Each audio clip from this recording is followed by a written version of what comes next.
My name is Sarah Woodbury, and today we are talking about a Norman cathedral in Wales, St. David's.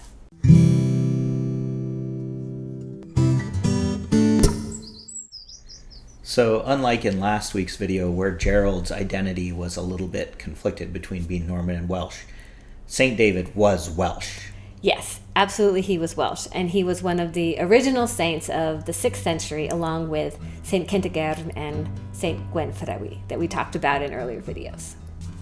St. David's Cathedral, on the other hand, has always been Norman, but it stands on the site of a monastery, Dewi Sant, founded in 500 AD. That's the Welsh word for St. David's.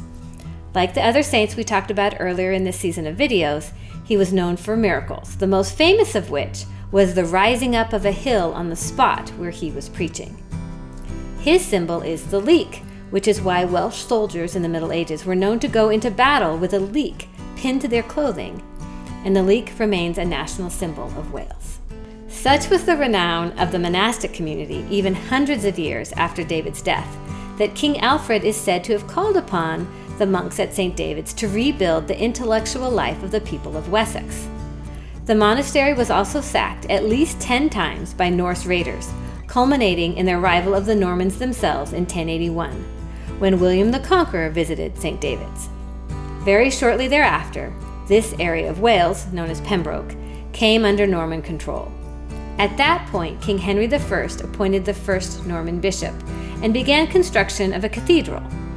In 1123, the Pope bestowed on the community the status of papal privilege, making it a place of pilgrimage throughout the Western world. All the while, of course, as we have come to expect when the Normans conquer any place, the cathedral and the diocese were controlled by Normans, with little place for the Welsh who lived in the region and whose saint David had been.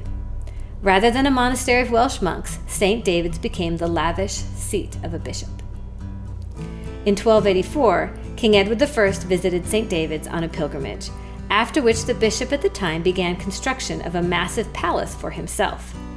The work was continued by subsequent holders of the office, with most of what we can see today being the work of Bishop Henry de Gower in the early 14th century. He had major work done on the cathedral itself and built the Great Hall, the arcaded parapet, and the porch.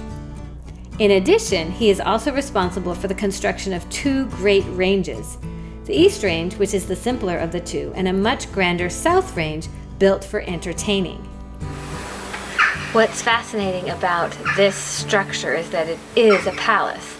It's distinguishable from a castle really only because it doesn't have a curtain wall. It wasn't designed for defense. It was designed as the seat of a lord of the manor, except that he was a bishop. And medieval bishops were feudal in that they owned lands, often in their own right, and then governed the lands controlled by the bishopric as well.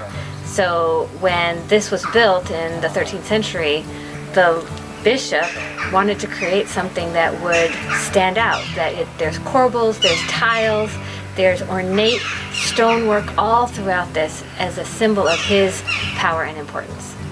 All this was intended to set up the Bishop of St. David as the equivalent of any lord.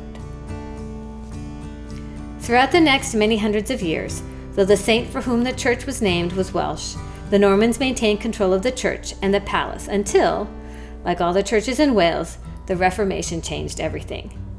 Then the Protestant bishop in 1536 stripped the lead from the roof, resulting in the ruin of the building.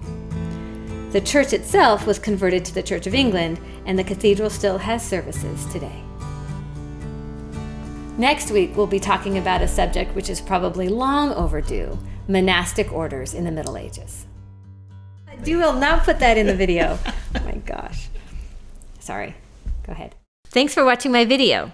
You can click on the playlist or subscribe to my channel to see more. There'll be a new video next week. If you want to check out my books, click on the link to my webpage.